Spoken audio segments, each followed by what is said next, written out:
వాయు ప్రాణ సుఖం వాయు వాయు సర్వమిదం జగత్. అసలు వాయువే ఈ జగత్. ఆ వాయువు లేనినాడు ఈ జగత్తు లేదు. ఎందుకన్నారు ఈ మాట? జ అంటే జాయతే, గ అంటే గచ్చతే.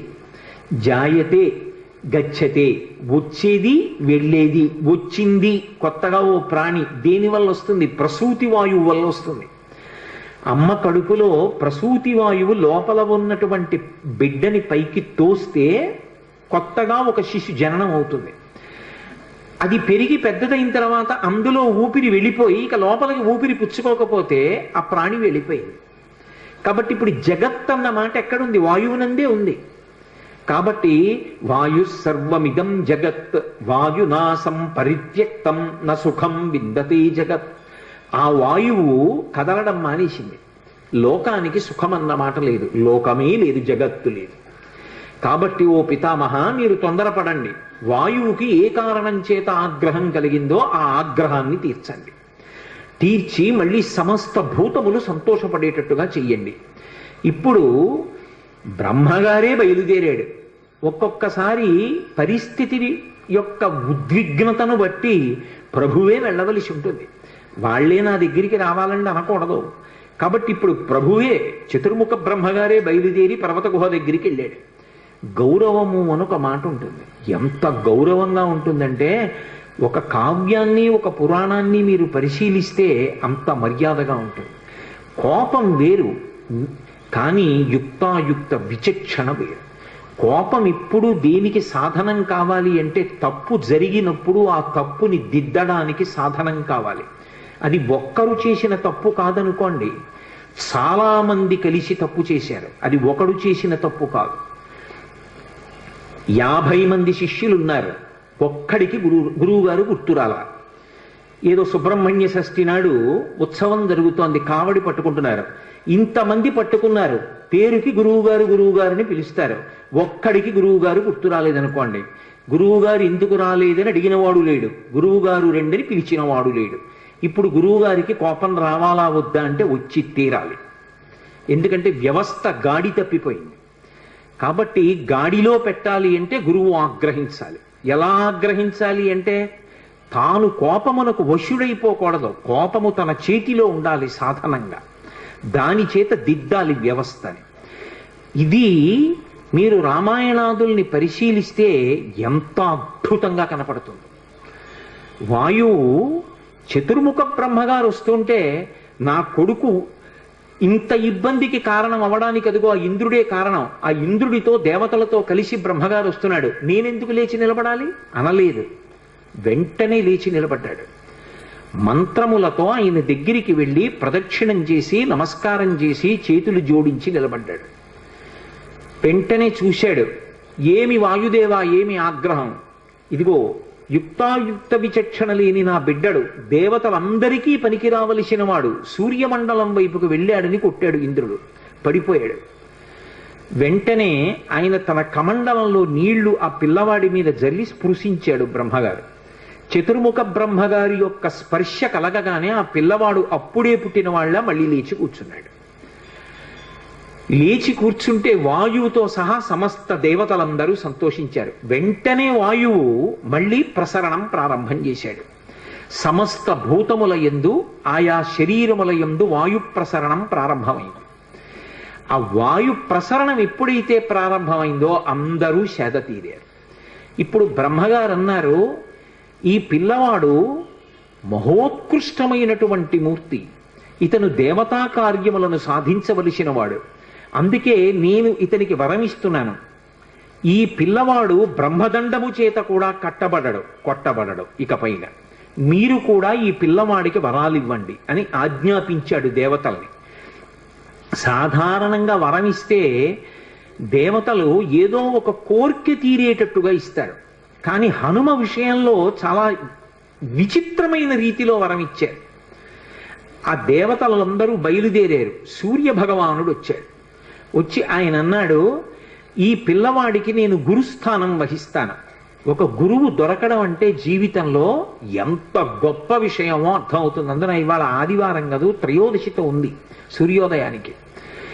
హనుమకి సూర్యనారాయణమూర్తి పేరు చెప్తే చాలు పరమ సంతోషం. ఎందుకంటే ఆయన గురువుగారే లోకంలో.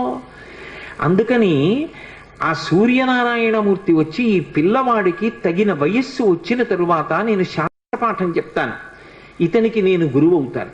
ఇంకంతకన్నా లోకంలో కావలసింది ఏముంటుందండి? అసలు తగిన గురువు లభించడం కన్నా అదృష్టం ఉంటుందా?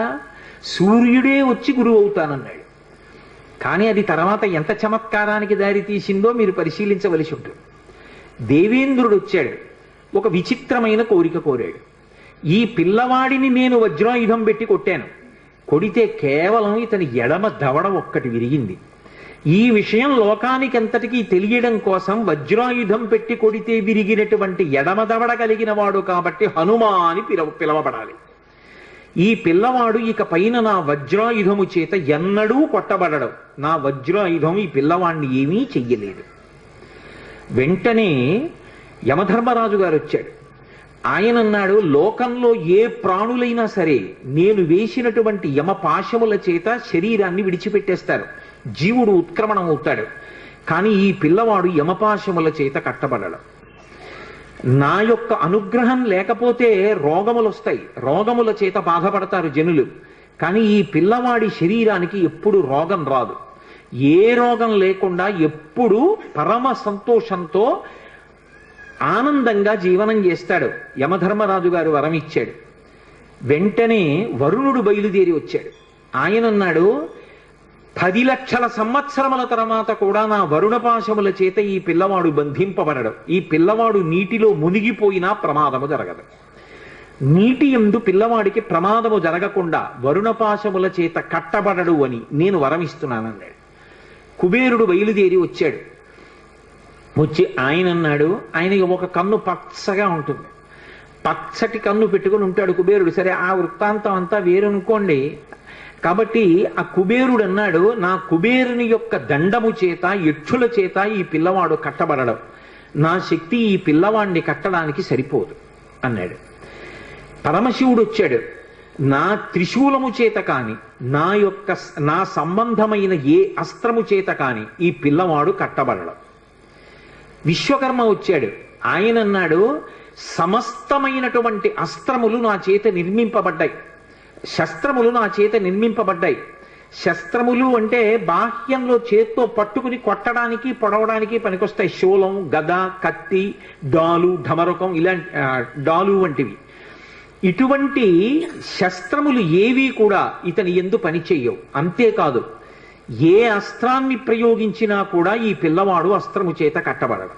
ధనుర్వేదంలో ఉన్న ఏ అస్త్రం ప్రయోగించండి, అది రౌద్రాస్త్రం, ఐంద్రాస్త్రం, వారుణాస్త్రం, ఏ అస్త్రమైనా సరే ఈ పిల్లవాడు అస్త్రముల చేత కట్టబడడం. ఇప్పుడు సృష్టిలో ఆయన అంతటి బలపరాక్రమములు కలిగిన వాడు వేరొకడు ఉన్నాడా ఎక్కడైనా? ఇక లేడు. అంతటి బలపరాక్రమములు కలిగిన వాడు ఎవరి చేత కట్టబడనివాడు. ఇంత శక్తి కోరుకుంటే కూడా బ్రహ్మగారు ఒక్కడికి కూడా ఇవ్వలేదు. అలాంటిది శాసనం చేసి దేవతలందరి చేత ఇప్పించారు. ఇప్పుడు ఇంత శక్తివంతుడయ్యాడు ఆ పిల్లవాడు. దేవతలందరూ అంతర్ధానం అయిపోయారు. వాయువు పిల్లవాడిని తీసుకెళ్లి తల్లి అంజనాదేవికి అప్పచెప్పి తాను వెళ్ళిపోయాడు. ఈ పిల్లవాడు మున్యాశ్రమాల్లో పెరిగి పెద్దవారు అవుతున్నాడు. అపారమైనటువంటి బలం, అపారమైనటువంటి తేజస్సు. ఇప్పుడు ఆ పిల్లవాడు ఏం చెయ్యాలి అంటే, బాల్యచేష్టితముల చేత ఏం చెయ్యాలో తెలియక ఆ మున్యాశ్రమాల్లో ఆరవేసుకున్నటువంటి మడిబట్టలు, నారచీరలు అన్నీ చింపేస్తుండేవాడు. అక్కడ ఉన్నటువంటి సృక్కులు, స్రువాలు మొదలైన వాటిని విరిచేస్తుండేవాడు.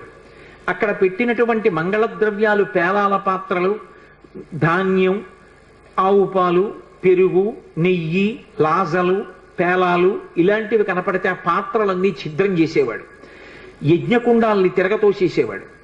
ఇవన్నీ చూసి అంగిరసుని యొక్క వంశంలో వచ్చినటువంటి వాళ్ళు, భృగు వంశంలో వచ్చినటువంటి వాళ్ళు, కొంతమంది మునులు ఆ పిల్లవాణ్ణి చూసి శీపురీనం రఘుశ్రేష్ఠ నాతి క్రుద్ధాతి మన్యవహ అన్నారు. ఎక్కువ కోపం పెట్టుకుని కాదు మనసులో వాళ్ళు శాపం ఇచ్చింది, వాళ్ళు ఏదో కోపంతో ఇవ్వలేదు. ఈ పిల్లవాడిని తల్లరి చేస్తున్నాడు. చేస్తుంటే ఎప్పుడైనా ఎవరికైనా కోపం వచ్చి చటుక్కున ఏదైనా ఇబ్బంది కలిగితే అలా కలగకూడదంటే ఈ పిల్లవాడికి తన బలం తనకి తెలియకుండా ఉండాలి, ఉంటే అల్లరి చేయడు అని ఈ పిల్లవాడిని వేరొకరు స్తోత్రము చేసే వరకు, అతని బలము అతనికి జ్ఞాపకం చేసే వరకు ఈయన బలము ఈయనకు జ్ఞాపకము ఉండకుండుగాక అని శపించారు. ఎలా? శేపురేనం రఘుశ్రేష్ఠ నాతి క్రుద్ధాతి మన్యవ యదాతే స్మర్యతే కీర్తి తదాతే వర్ధతే బలం. మళ్ళీ ఎప్పుడు ఈయన్ని స్తోత్రం చేస్తారో, ఈయనకి ఇచ్చినటువంటి శాపాన్ని చెప్తారో, ఎప్పుడు ఈయన బలాన్ని ఈయనకి జ్ఞాపకం చేస్తారో అప్పుడు ఆయన బలం ఆయనకి వచ్చేస్తుంది. అగస్త్యుడు ఉత్తరకాండలో రామచంద్రమూర్తితో మాట్లాడుతున్నాడు. మళ్ళీ వెనక్కి రండి. అడిగాడు కదూ రామచంద్రమూర్తి, మరి హనుమ యొక్క ప్రభువైనటువంటి సుగ్రీవుడు, సుగ్రీవుడి అన్నగారైన వాలి చేత తరమబడుతూ భూమండలమంతా తిరుగుతున్నా వాలి కన్నా రావణాసురుడి కన్నా బలవంతుడైనటువంటి హనుమ వాలిని ఎందుకు నిగ్రహించలేదు? ఇది రామచంద్రమూర్తి ప్రశ్న. దానికి అగస్త్య మహర్షి జవాబు చెప్పి అన్నారు, తెలియదు హనుమకి తన బలం తనకి తెలియదు కాబట్టి నేను వాలిని నిగ్రహించగలను అని తెలియక సుగ్రీవుడు పారిపోతుంటే ఆయన వెంట తాను కూడా పారిపోయాడు తప్ప తాను రక్షించే ప్రయత్నం చెయ్యలేదు. కానీ ఎప్పుడు మళ్ళీ తెలిసింది హనుమకి తన బలం తనకి అంటే సుందరకాండ ప్రారంభంలో, కిష్కింధకాండ చిట్ట చివర్లో సముద్రాన్ని దాటవలసి వచ్చినప్పుడు వానరములన్నీ వెళ్ళి ఆ సముద్రపు ఒడ్డున కూర్చున్నాయి. దక్షిణ తీరంలో లంకకి చేరాలి, ఉత్తర తీరంలో కూర్చునున్నారు వానరులందరూ. కొన్ని లక్షల వానరములు కూర్చునున్నాయి. ఎదురుగుండా 100 యోజనముల సముద్రం కనపడుతోంది.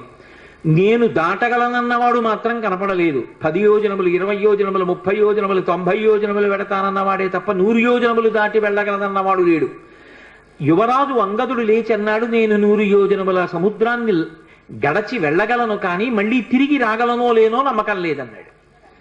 కాబట్టి ఇప్పుడు 100 యోజనముల సముద్రాన్ని దాటి ఆవలి ఒడ్డుకి కాంచనలంకలో ప్రవేశించి మళ్ళీ క్షేమంగా తిరిగి రాగలిగినటువంటి జవసత్వములున్నవాడు లేడు. అందరూ చతికిలబడి కూర్చున్నారు. తన బలం తనకి జ్ఞాపకం లేదు కాబట్టి హనుమ కూడా కూర్చున్నారు.